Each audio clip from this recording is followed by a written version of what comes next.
Hello friends, welcome to my channel Easy Learning. I hope you all are fine. Let's begin the topic association of attributes. आइए start करते हैं meaning से। In statistics A and B are associated only if they appears together in a greater number of cases than is to expected if they are independent. In statistics में जो भी ए और B दोनों हमारे पास given information है वो आपस में एसोसिएटेड कब होगी? सिर्फ तब जब वो दोनों साथ में आए और जो हमने एक्सपेक्ट किया है उससे ज़्यादा अमाउंट में, ज़्यादा नंबर में मिले हमको केसेस, तभी वो हम मानेंगे कि एसोसिएटेड है। देखिए, हम लोग एट्रीब्यूट्स क्या होता है पहले ये समझ लेते हैं। दो तरीके के एट्रीब्यूट्स होते हैं, दो तरीके के डेटाज होते हैं, क्वांटिटेटिव और क्वालिटेटिव। अब बात करते हैं क्वांटिटेटिव की, तो ये न्यूमेरिक डेटा है कि कोई भी चीज़ हमारे कितने नंबर में है, मतलब ऐसा कोई भी चीज़ जिसको हम नंबर में नाप सकते हैं, समझ सकते हैं। क्वालिटेटिव को हम नंबर्स में नहीं डिसाइड कर सकते। मान लीजिए कि अगर आप किसी स्टूडेंट से पूछ रहे हैं कि एग्ज़ाम में आपके कितने मार्क्स आए, ठीक है, तो वो आपको बता देंगे कि कितने मार्क्स आए। लेकिन अगर आप उससे एग्ज़ाम से पूछेंगे कि आप प्रिपरेशन कर रहे हैं, आपकी कैसी तैयारी चल रही है, तो वो आपको कोई भी नंबर नहीं बताएगा।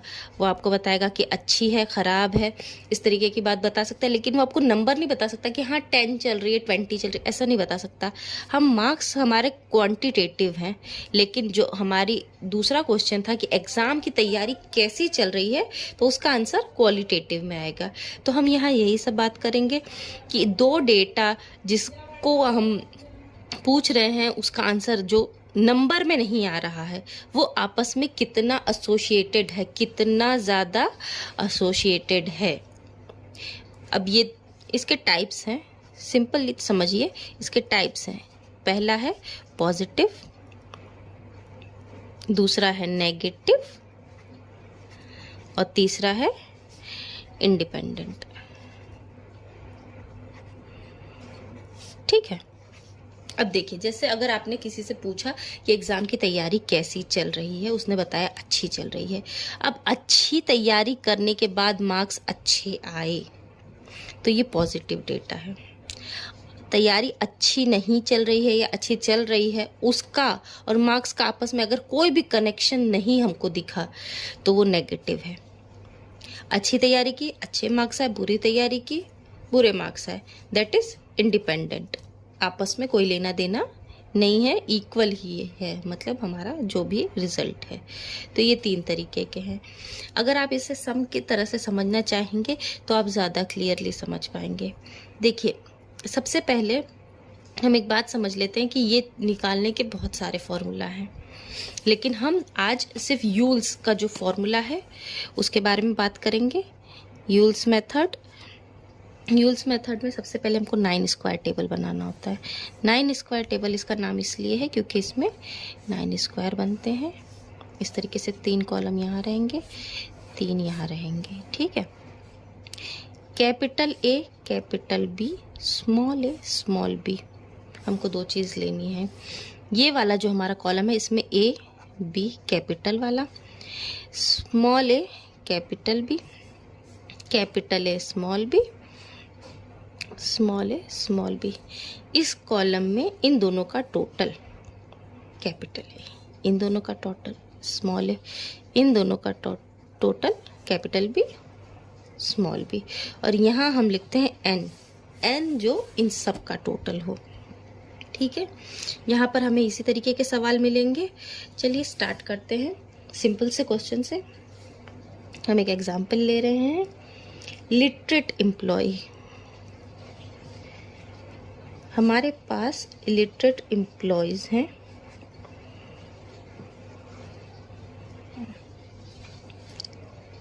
Twenty illiterate employ.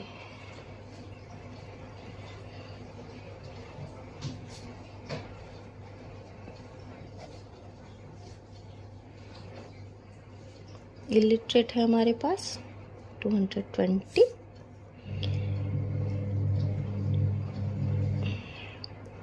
इलिटरेट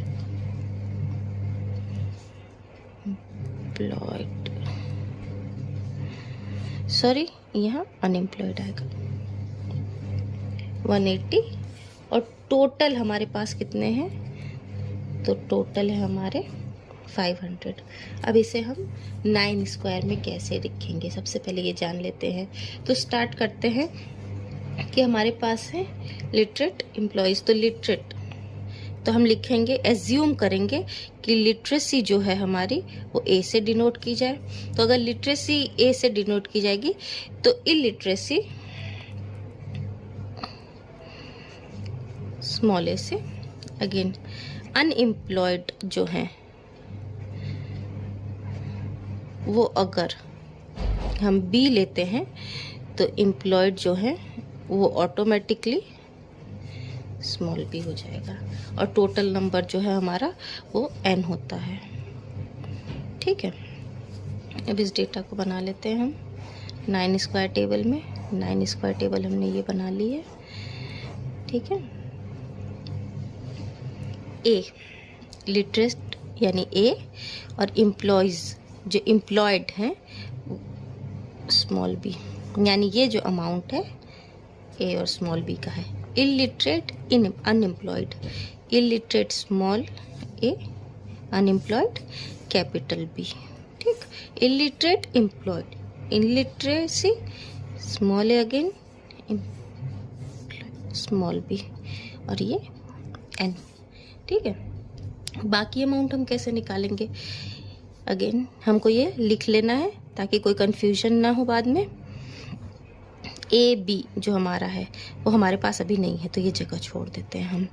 ठीक है, ये है हमारे पास ए बी, ये वाला अमाउंट है 20। ए बी ये अमाउंट हमारे पास 220, ए बी ये अमाउंट है हमारे पास 180। बाकी हमको निकालना है, टोटल हमें पता चल गया है कि 500 है। ठीक है, अब इन दोनों को जो हमको दो अमाउंट दिख रही है वो हम प्लस कर लेते हैं। इन दोनों को प्लस किया 200 आया, 500 में से 200 माइनस करेंगे तो 300, 300 माइनस 220 80। ठीक है, ये हमारा ए बी निकल आया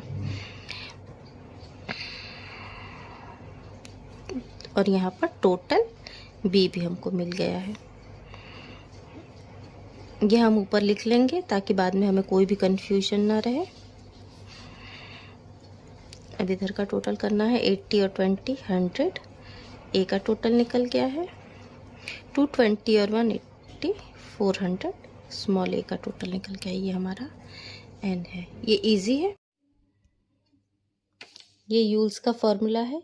Q A B is equals to capital A B multiply small A b minus capital A small b multiply small A capital B.